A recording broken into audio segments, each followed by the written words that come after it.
Now, we've seen the average time of people being on unemployment go from 14 weeks to 30 plus weeks.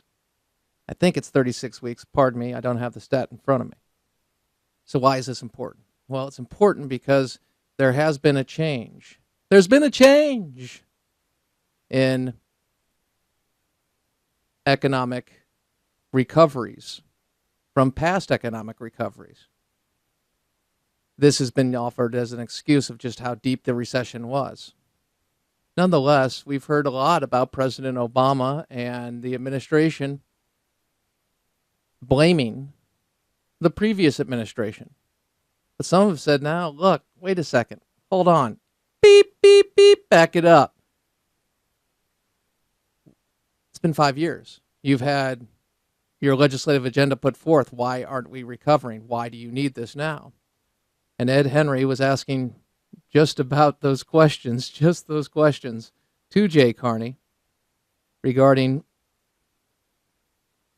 the blaming of others and unemployment being a big problem, recognizing the time.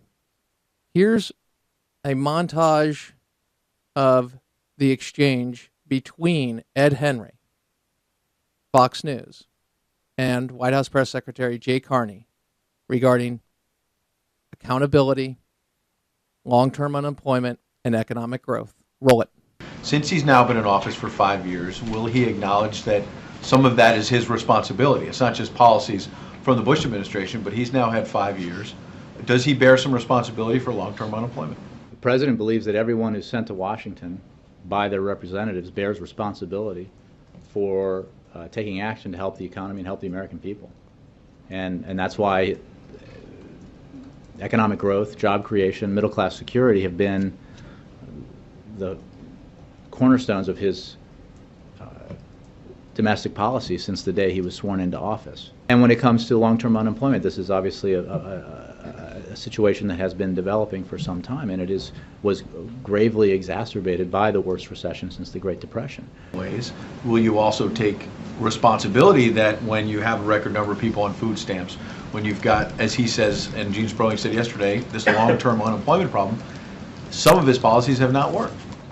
Well, I'm not sure that's what he said. He said that long-term unemployment continues to be a persistent problem that we need to address. And we look forward to collaboration and cooperation from Congress on measures that will help the long-term unemployed, that will help other unemployed Americans, strengthen the middle class, help our economy grow. And the President's put forward a host of proposals that are of the nature that have traditionally enjoyed bipartisan support, including his proposal to combine a simplification and reduction in the corporate tax rate as part of a package of investments that would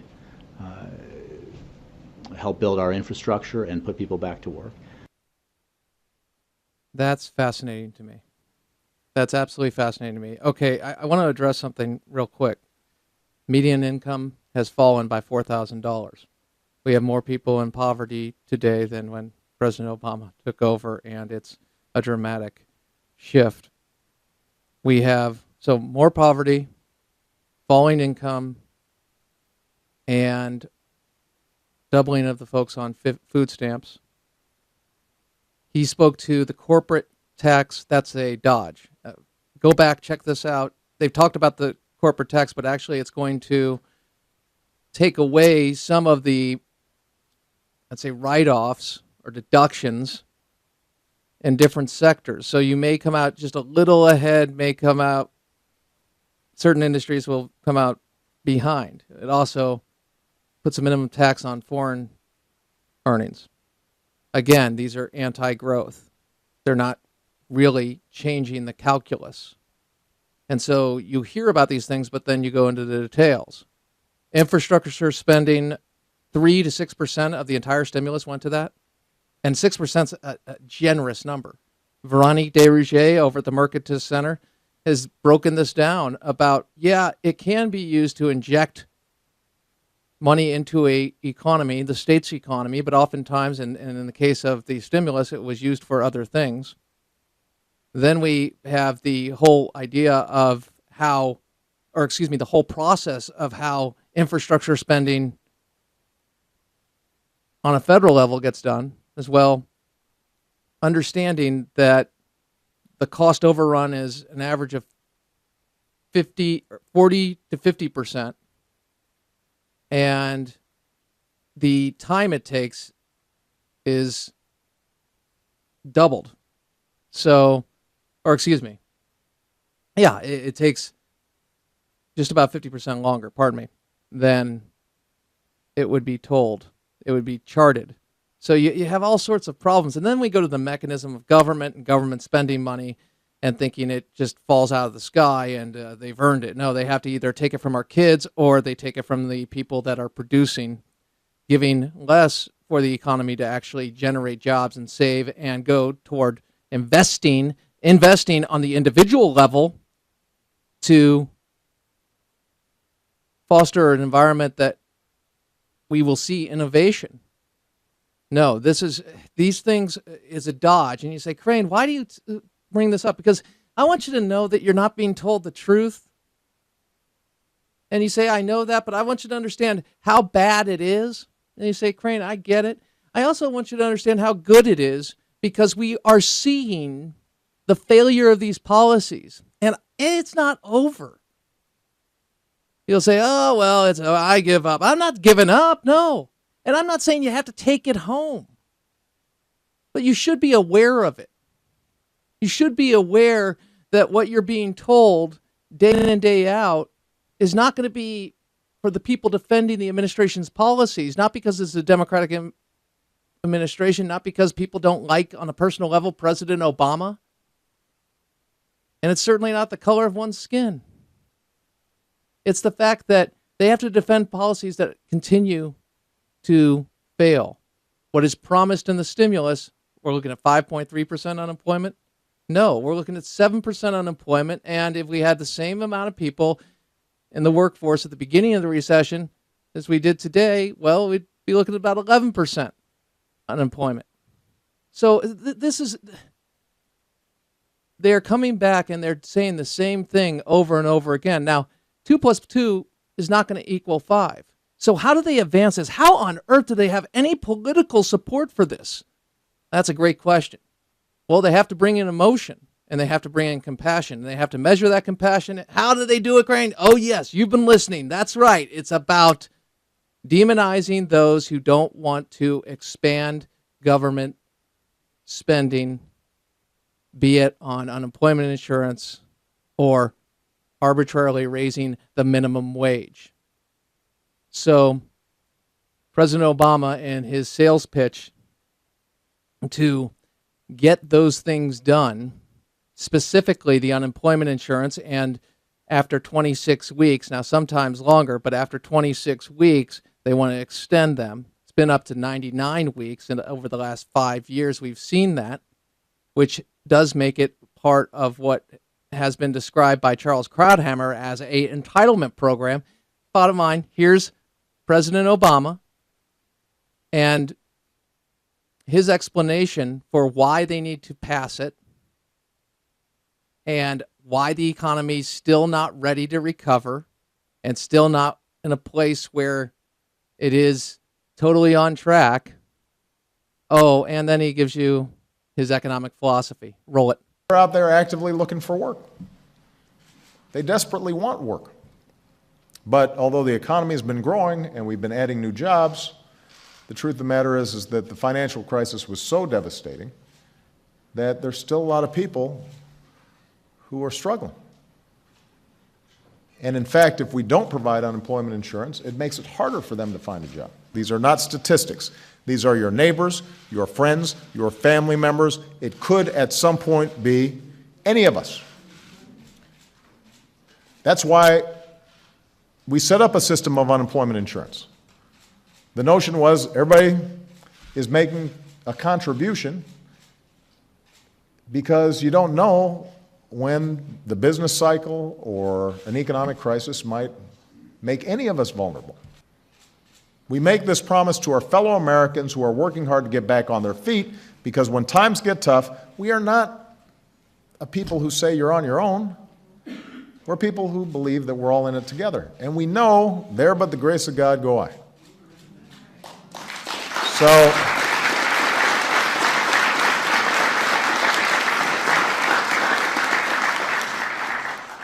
So that's the values case for this. That's the moral case for this. Okay, so that's the moral case. Interesting. We're not the type of country, but we are.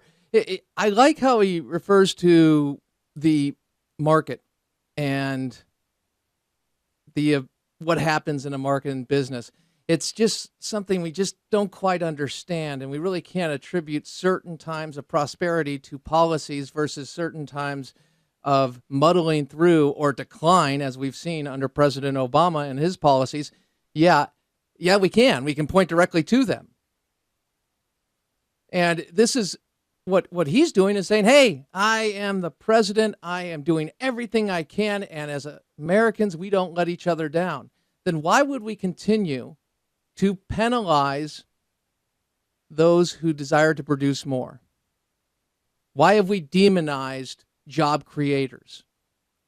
Why do we look for the government to be the answer when historically and through higher taxes and levels of taxation, be it Obamacare or on the top 10 and the top 5 and the top 1%, when historically when you've lowered those taxes in a bipartisan way, by the way, you've gotten more tax revenue and you've gotten more job growth. Why? But then he makes the economic argument. He took care of the moral argument, right? Yeah. Roll it. There's an economic case for it as well. Independent economists have shown that extending emergency unemployment insurance actually helps the economy, actually creates new jobs.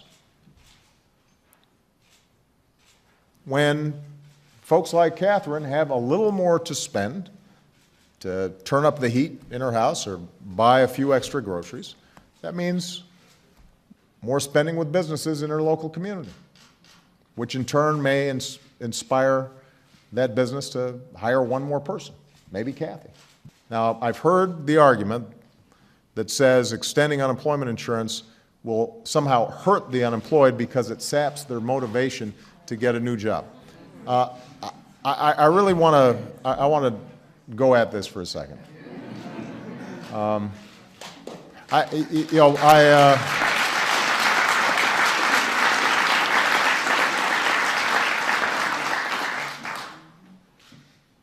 That really sells the American people short.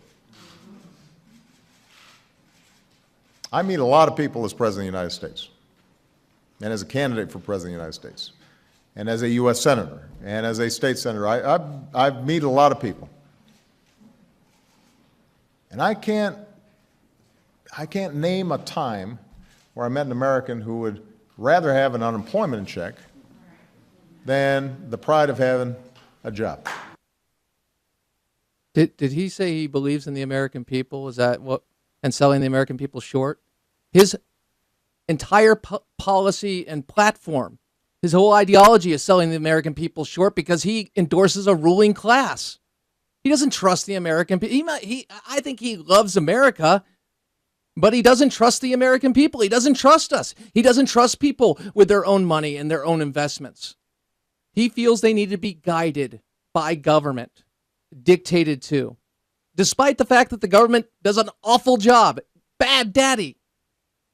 30 cents compared to 60 to 90%, 90 cents on the dollar, which would go to a particular organization to help what we're talking about, people in need.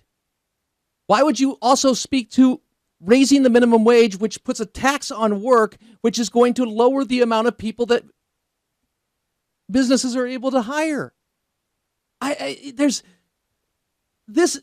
He accuses his ideological opposition of not believing in the American people. He does not believe in the American people. He doesn't believe in us. He doesn't trust us. He doesn't trust you. And the only way people support this kind of nonsense is if they're directly economically tied to it, be it through a program or they're in an industry where the government has put in some form of protection to them. Generally speaking, that's the bottom line. I know that sounds harsh, but that's a reality. You wonder where the base of support is. Do you think entrepreneurs are sitting there going, gee, President Obama's on my side? You think community banks are going, hey, this man has it in, it doesn't have it in for us, and basically putting us to extinction with Dodd-Frank? Do you think that? I mean, come on. Oh, by the way, my policies are failing. Oh, I'll change the law. But I'm not going to end the law despite the economic consequences, because he makes the feeling on emotion. Theme, Crane Durham's Nothing But Truth, AFR Talk.